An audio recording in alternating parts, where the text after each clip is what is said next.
Hello, everybody, and welcome to Star Wars Rogue Squadron, Rogue Leader, Rogue Something 2. Oh god, this thing has such a tongue twister of a name. It is a very long name. Imagine if it was Disney's Star Wars Rogue Squadron 2 Rogue Leader. Just add that one Infinity. extra prefix there. A Star Wars story. Just add infinity to the end of it. Yep. Isn't that what they're doing Rip with their Infinity. Isn't that what they're doing with their spin-off series now for their movies? Like they're adding on a Star Wars story to the end of Yeah. Yeah. Yeah, they're doing that. I dig it. I think it's cool. I'm excited for Rogue One to come out. Look at how topical we are. Yeah, so right now, if you remember our last episode, we just took down a Star Destroyer and the Razor ship. So right now you have to deal with that fallen Star Destroyer because it's not done yet. Okay. And thankfully you're in a better ship because you're in the X-wing. What planet does this level take place on? It looks a little bit like Kashyyyk, but I don't think That's what I Kashyyyk was was gonna a say, thing around when this game came out. I have no idea. I'm sure they probably said so in the mission briefing, but to be honest, it's not gonna matter. Sorry, just roll back the tape. Who pays attention if to you're the watching mission? this and are curious about the planet that this takes place on. In this one, this is actually a to be fair, this is actually a pretty good level, except that it fucks up on a few major issues at the end.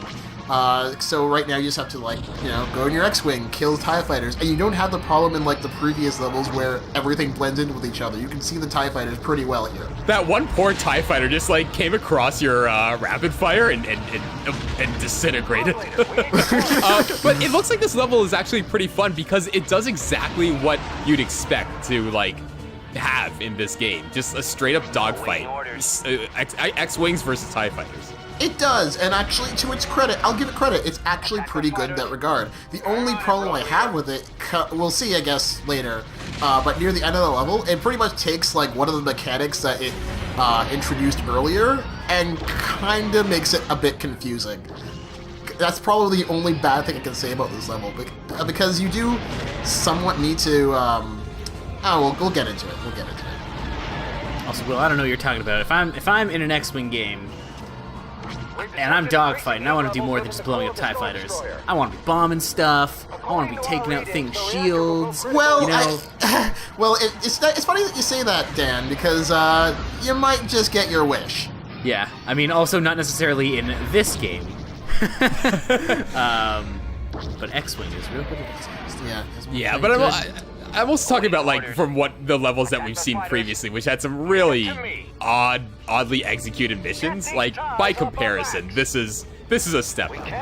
So I think far. maybe Jordan, maybe you can confirm or deny this, but I'm pretty sure every mission in this game has a section where it's just take out these TIE fighters. Somewhat, except it's not the TIE fighters you have to really worry about. Sure. Yeah, you do, but at the same time you don't, because there's other threats you have to deal with. Right, but I just mean the goals here are explicitly, hey, destroy these ships, and I'm pretty sure there's a section of every level that does have that at some point. Well, right? it's destroy these ships and defend that ship that just went in front of you. Sure. The graphics look pretty good for this level, actually. The water specifically. So here comes the complicated part. We've got a big problem. Whoa. Never seen an AT-AT in the water before. Yeah, that's actually a little weird to see. Weirdly enough. Weird. I guess they're capable of it. They're not going to rust anytime soon. I guess. I mean, you would hope, right? You'd hope that someone compensated for that. Damn it, Dan- our one weakness. Yes. I think in a previous episode you mentioned something about switching ships. You Yes, get I to do did. quite a bit of that here. Okay. And you're saying that that's a bit of an issue in this mission. Is that the problematic gameplay thing you're talking about? It's not problematic yet, but it gets problematic eventually. Also, trying to get these things down while they're in the water and trying not to crash into the water. Yeah, fun times. Yeah, you've got a lot less room. You got a lot less wiggle room than when they were on Hoth. Yeah, and it's funny because I just saw Civil War the other day, so it's I can be Spider-Man now. Yeah, that was a good movie. Oh yeah, wait, have you seen Civil War yet, Dan? Oh yes, I saw it a couple weeks ago and really, really enjoyed it. Enjoyed the heck Same. out of it. Oh, it was so good. I saw it a second time. I don't know if I like it more than The Winter Soldier yet. I have to watch it a couple more times. Majority of the internet is still saying, from what I've seen, is still upvoting Winter Soldier over Civil War. But As a the Captain debates are out there. As a Captain America movie, yeah, Civil War. No, sorry. As a Captain America movie, Winter Soldier. But the thing is, though, like, I'm one of the people who really never gave a shit about Captain America. So, like, as much as I liked Winter Soldier, I didn't really care about whatever was going on too much for the characters. I love Captain America. And So- I never expected that. And then Ed Brubaker did that great run, which is what a lot of the Winter Soldier movie is based on, which is like Yeah. the Winter Soldier comics. And that run really strongly brought me over to Captain America's side as the dude who's always correct. It's funny that you say that, though, because after seeing, like, Civil War, I sort of left that movie thinking that Captain America is really an asshole. No, I don't know. There's definitely validations for both sides of that conflict to be sort of correct.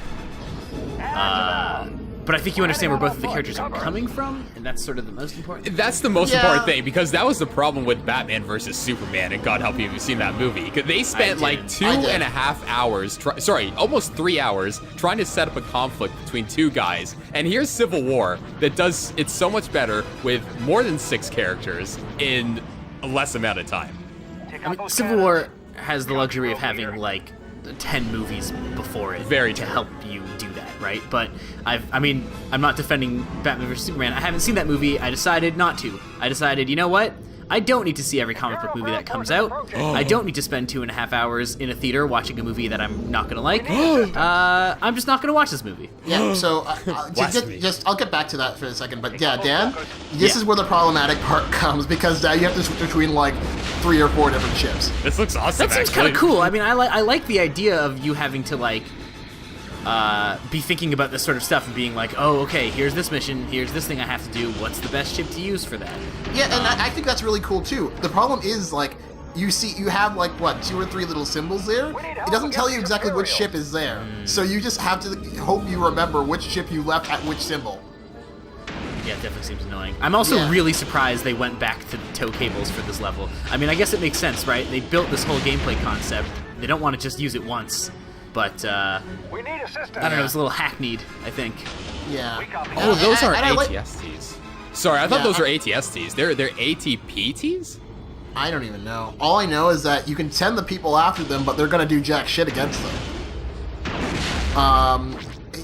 It's a good idea, and I really like the idea of switching ships like that, just like to adapt to the situation. But because you can't really tell which one is which, like you'll have the issue that I have later in this level, where it's just like, oh, I need this ship. Now where is it of all these things? And you have to like try and like not mix yourself up. Yeah, I guess it's just this feeling of having to do some busy work, right? Like, this thing of like, this does not need to be this hard. It's just, this game is artificially making this more difficult for me. So that my team can get inside. We've got to bomb those fracture points. So right now we're just, I don't know, trying to figure out what to do. Or I am trying to figure out what to do. You took those guys. You took those ATPTs out like Goombas, though. Like they just blew up at the sight of you. Yeah, so you have to like bomb this like specific area of the hull. That being said, I don't know, maybe I'm wrong, but is it just me, or are Star Destroyers supposed to be like a little bigger than that? That looks, I don't know, man, that looks pretty big. That It's looks pretty big, that but I looks feel to like Star scale. Destroyers should be bigger. Right on target. Perfect hit. Why did it just blow Another up? hit like that and we Because got it. bombs. Penetrated. Because bombs. Why did, I think the better question is, why didn't I just blow Nice up? shot, Rogue Leader. Space combat. Yeah, you were pretty close to that explosion. Space combat. I forget, are the yellow targets the mission objectives or the purple targets? The yellow ones are mission objectives, the purple ones are like cannon fodder. No one cares about them. The reactor could is you? almost Oh. critical. How could you care about them? We're shooting stuff. Yeah, but I don't really know what I'm doing. Oh, you just gotta look for yellow What are- stuff, man. Yellow things.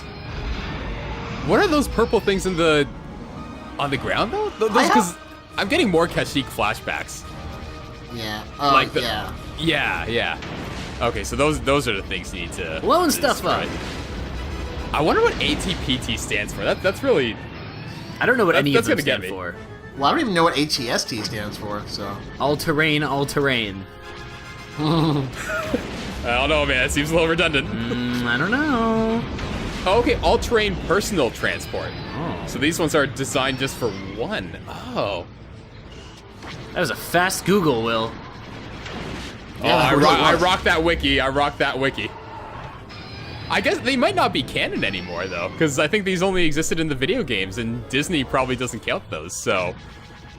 Oh, and there's more. So there's that. And there's more shit. Are you gonna switch to the bomber here? Because it seems like that's what the game maybe wants That's you the to do. thing, yeah. But that's the all thing, these, though. all these dudes clustered See? together as they are. I didn't really know which one it was, so I'm just like, okay, which one do I go to? And I sort of picked one, and it was the Yeah. wrong one. Oh, I see what you mean. So it just... Oh, that's misleading. Yeah.